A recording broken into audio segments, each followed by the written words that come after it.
वो मोमेंट क्या था आपके लिए जब ये अवार्ड अनाउंस हुआ? एक्चुअली हम में से किसी को उम्मीद नहीं थी कि अवार्ड वगैरह कुछ मिलेगा। हमें तो सिलेक्शन पे ही हमने पार्टी थ्रो कर दी थी जब सिलेक्ट हुई थी फिल्म। हमारे लिए वही बहुत बड़ी बात थी।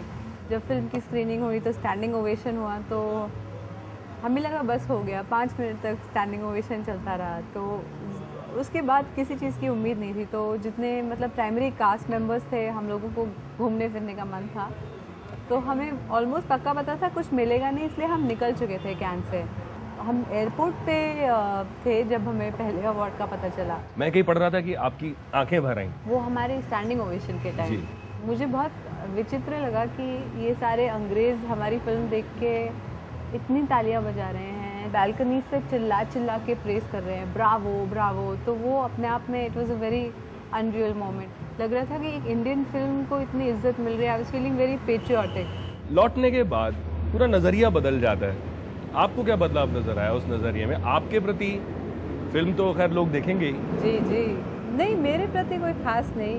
थैंकफुली पहले से इज्जत काफ़ी मिलती रही है इंडस्ट्री में, बट फिल्म के प्रति बहुत एक जिज्ञासा थी लोगों में कि ये क्या है, क्या हुआ ऐसा कि ये फिल्म सेलेक्ट भी हो गई और अवार्ड भी जीत के आ गए। आपके लिए फिल्म का सफ़र, फिल्मों में घुसना, अपनी एक पहचान बनाना, जगह बनाना कितना मुश्किल था आपके लिए? मेरे लिए ब्रेक बिल्कुल मुश्किल नहीं थी। मतलब दिल्ली से बॉम्बे आई, पढ़ाई की थोड़ी सी, फिर एक थिएटर ग्रुप ज्वाइन किया, फिर बैरी जॉन के साथ काम करना शुरू किया। उस दौरान एक प्ले कर रहे थे वो, उसमें उन्होंने मुझे कास्ट किया। वो प्ले देखने कोई शख्स आए थे, उन्होंने बोला उस लड़की का ये और 2-3 और लड़कियों को ऑडिशन के लिए भेज दो, हम नई फिल्म बना रहे हैं। तो दिवाकर बैनर्जी ओए लकी बना रहे थे, तो मैं गई ऑडिशन के लिए और मुझे 2 महीने में उन्होंने सिलेक्ट करके कॉल कर लिया।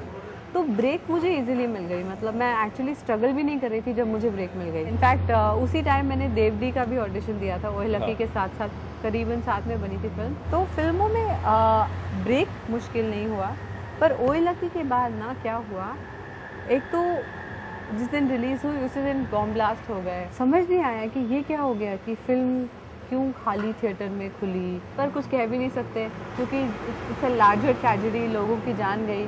तो वो सोचा नहीं, बिल्कुल उसको साइड पे कर दिया।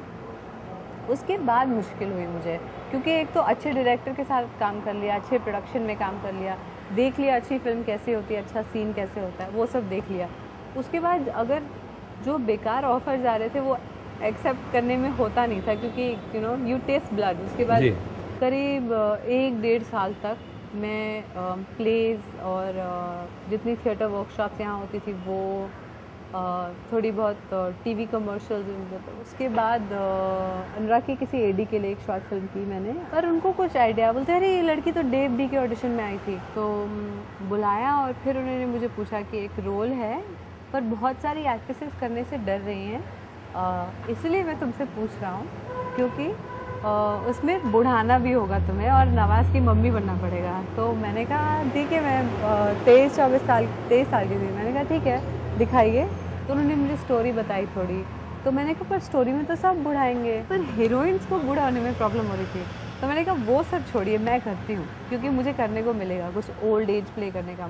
उसी दौरान मैं खालिद मोहम्मद के साथ एक प्ले कर रही थी जिसका उन्होंने एक ग्राफ दिखाया था एज का, 18 से करीब 45 तक। हाँ, तो उससे थोड़ी मेरी ट्रेनिंग भी हो गई, तो मुझे बहुत कॉन्फिडेंस था। मैं अनुराग को आराम से बोल सकती थी कि हाँ मैं कर लूँगी। कई बार क्या होता है, ब्रेक मिलना मुश्किल होता है, सस्टेन करना आसान हो जाता है। कई बार क्या होता है, ब्रेक आसानी से मिल जाता है, सस्टेन करना मुश्किल हो जाता है। उस सस्टेन करने में आपको कितनी जद्दोजहद करनी पड़ी? एक्चुअली लोगों का बहुत अजीब सा एक वो होता है नज़रिया। मैं पहली बार जब फिल्म फेयर गई तो 2-3 नामी लोग ने मुझे, मतलब उनको लगा कि मैं एक्चुअली वो लड़की हूँ जो ओए लकी में थी। हाँ, मतलब आप जो कैरेक्टर है आप वैसी ही कैरेक्टर है। मैंने डॉली का कैरेक्टर किया था, मैं वैसी हूँ। तो वो मुझसे थोड़ा परे ही थे, ज़्यादा मुझसे बात नहीं की। फिर उनको लगता ये तो एज एन एक्टर कॉम्प्लीमेंट है आपकी। जी कॉम्प्लीमेंट है, but it's a double sided thing. आपको गैंग्स के बाद भी ऐसा हुआ, तो ये उनको लगा ये तो ऐसे ही होगी, वहीं की देहाती टाइप की लड़की है जिसको इंग्लिश नहीं आती इसको। उनको नहीं पता मैं सरदार पटेल और सेंट स्टीवन से पढ़ के यहाँ आई थी। तो जब मैं पहली कुछ बोलती थी तो उनके कान खड़े होते थे, अरे व्हाट डिड यू से, ऐसा।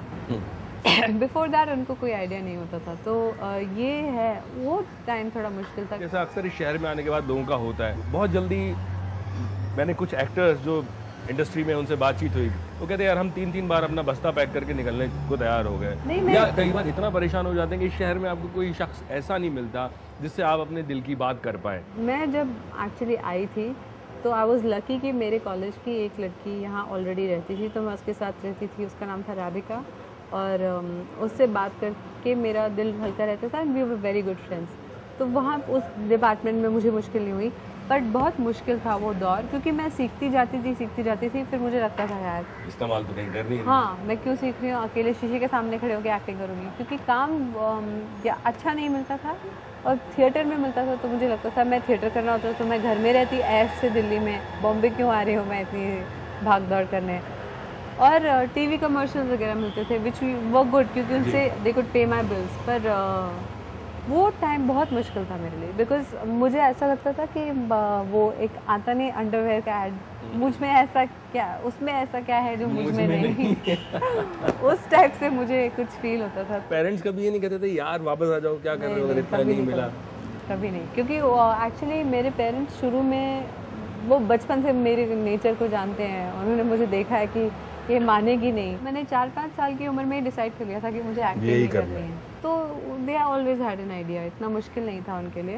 उनको घबराहट ज़रूर होती होगी, क्योंकि हमारी फूल सी बच्ची लाडो में पली in the big bad world of Bollywood, उनको ऐसा ज़रूर लगता होगा। पर उन्होंने मुझे बहुत सपोर्ट किया। मुझे याद है एक दफ़े मैं अपनी मदर से बात कर रही थी कि मेरे पैसे ख़त्म हो गए थे। तो मैंने पूछा कि यू नो अम्मा व्हाट इज़ दिस, मैं आपसे अभी तो आप पैसे उस वक्त घर से लेती थी नहीं लेती थी? बुरी फिल्म करने से अच्छा है घर से पैसे ले लो, और थैंकफुली घर पे थे तो मैं ले लेती थी, मुझे उसमें कोई शर्म नहीं थी। एक दफ़े मैं अपनी मम्मी से बात कर रही थी कि मेरे को फिर पैसे चाहिए यार, मैं क्या कर रही हूँ। तो बोलती कि पुराने वक्त में राजा रानी आर्ट की पेट्रोनेज करते थे, you know they used to patronize art. तो हम राजा रानी और तुम आर्टिस्ट हो। अब आप जब पैसे कमाती हैं तो मॉम और डैड के लिए कुछ अच्छी सी चीज़ें लेके जाती हैं?